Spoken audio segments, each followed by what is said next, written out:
Number 1. Joy lag syndrome. Do you ever get this feeling where everything suddenly gets boring? You open your favorite game, stare at the loading screen, and suddenly feel like you're looking at a homework assignment? Or you pull out your art supplies, the ones that used to make your heart race with excitement, and now they just sit there like dusty relics from a past life you can't quite remember. This is called joy lag syndrome, a strange emotional time lag where your heart stops catching up to the idea of joy.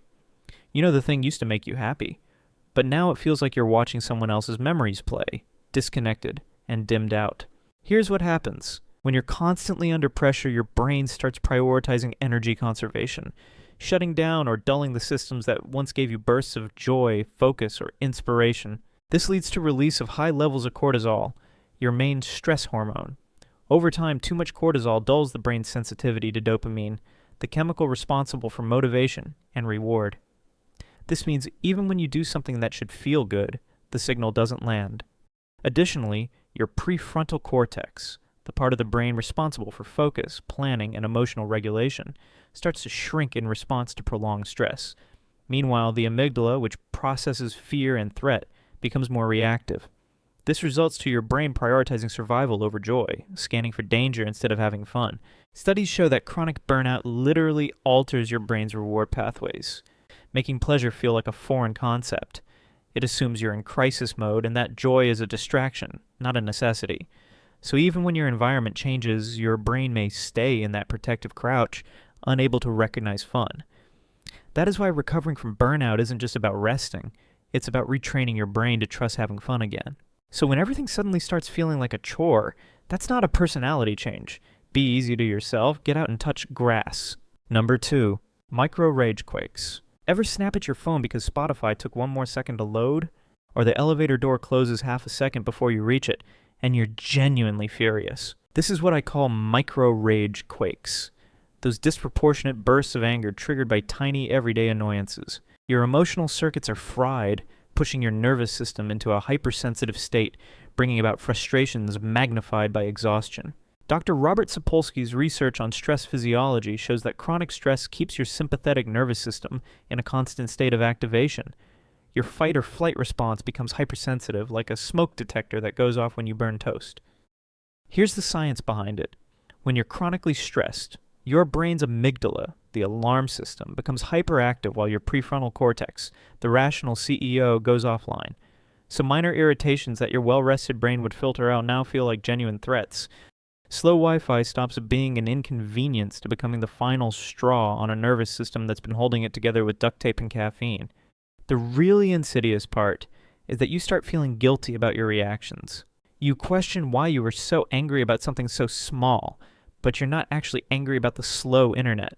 You're angry about the 47 other things that have been slowly overwhelming your system over time. The elevator door is just the unfortunate trigger that happened to be there when your stress bucket finally overflowed. So if you ever find yourself having outsized reactions to minor annoyances, your nervous system is sending you a very clear signal that your stress load has exceeded your capacity and it's time to get some things out of your to-do list. Number 3. Phantom notification patrol. Do you remember those moments when you're sitting at your desk with a crazy deadline to hit?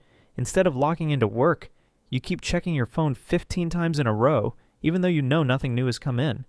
You open your email, Slack, and check random apps just to give your brain some distraction. This is called phantom notification patrol, a compulsive phone checking habit born from burnout-induced hypervigilance. Here's what happens. When you're burned out, your brain begins craving micro hits of control and novelty to offset the overwhelm. Each time you check your phone, even knowing there's nothing new, you're trying to give your brain a tiny taste of predictability, just to pause the chaos.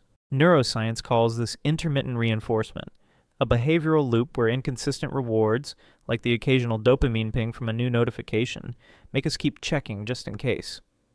Under stress, this loop gets hijacked. Your prefrontal cortex, responsible for focus and regulation, is exhausted. Meanwhile, your limbic system, which governs emotional reactivity, is in overdrive. Unfortunately, the more you give in to these digital reflexes, the harder it becomes to re-engage with deep focus. Your mind stays in a constant state of flight, toggling from one app to the next like it's scanning for emotional exits. Dr. Matthew Lieberman's research on social cognitive neuroscience shows that when we are chronically stressed, our brains develop threat detection bias. We start seeing potential problems everywhere, even in neutral situations. Even silence feels threatening. That's why you compulsively patrol your phone, your brain's misguided way of trying to feel in control, afraid to face the mountain workload ahead of you. Number 4. Decision desert. Ever looked at a restaurant menu for so long that the waiter starts giving you concerned looks? Or spend 20 minutes debating whether to wear the blue shirt or the slightly different color? It is like your brain has hit a wall, and the simplest choices feel impossibly heavy. You get stuck in analysis paralysis over things that shouldn't matter. This is called decision fatigue, a silent burnout symptom where your mental battery is so drained that even basic choices feel like heavy lifts. Every option feels equally overwhelming because your brain decision-making hub is running on fumes. Here's what happens. When your brain is stuck in a low-power survival mode, it avoids personal commitment as a way of self-preservation. Making the wrong decision feels dangerous, so your brain freezes instead. Your sense of personal agency is so drained that you get stuck in reactive mode, responding to other people's urgencies and meeting other external deadlines, losing touch with your own preferences. You become so accustomed to the external direction that the internal direction feels foreign. The longer you're in this loop, the more frustrated you become with yourself, which ironically adds more stress, making the next decision even harder. Dr. Albert Bandura's research on self-efficacy shows that people who feel chronically overwhelmed often develop learned helplessness around decision-making. Your brain starts treating every choice as potentially wrong, so it freezes rather than risks making a mistake. The really cruel part is that while you're standing there paralyzed by decisions, you're internally criticizing yourself for being so indecisive. Number 5. Weekend zombie mode. Saturday morning arrives and you have no plans, no obligations, or do you have any urgent deadlines? This should feel like freedom. Instead, you collapse onto the couch and enter what can only be described as a hibernation state. You're not really sleeping, neither are you really awake, you're just existing. Hours pass, you accomplish nothing, and somehow you feel more tired than when you started. This is weekend inertia, the feeling when you have free time, no plans, no obligations, but instead of feeling refreshed or energized, you feel sluggish and mentally stuck, a state of semi-conscious hibernation.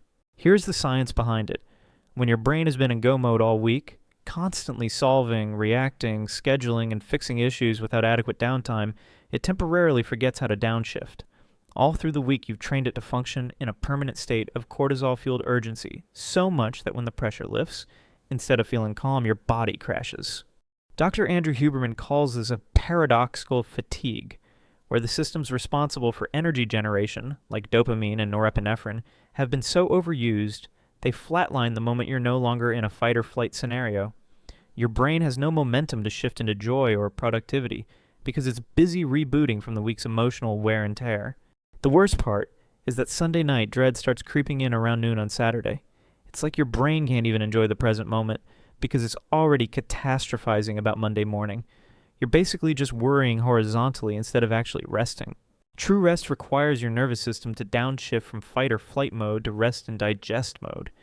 But when you're burned out, your system is so stuck in overdrive without knowing how to slow down. Number 6. Alarm-Snooze Relay.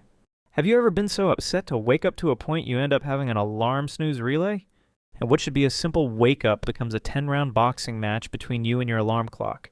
Each snooze feels like a small victory, just 9 more minutes apiece. But by the time you actually get up, you feel more exhausted than when you went to bed. Your brain, already overwhelmed from carrying invisible mental weight over the days, interprets waking up as the start of another battle. The snooze button becomes a subconscious form of emotional negotiation. You use it to delay reality, but instead of giving you real rest, these fragmented doses throw your body into a cycle of interrupted sleep, making you groggier. And here's where it gets even worse. The more you snooze, the more guilty you feel about wasting time, which adds another layer of stress to your already overwhelmed system. And that guilt doesn't just stay in the morning. It follows you into your day, coloring every task with a sense of lateness, inadequacy, and self-blame. You start off behind and spend the rest of the day trying to catch up on your schedule and also on your own sense of self-worth.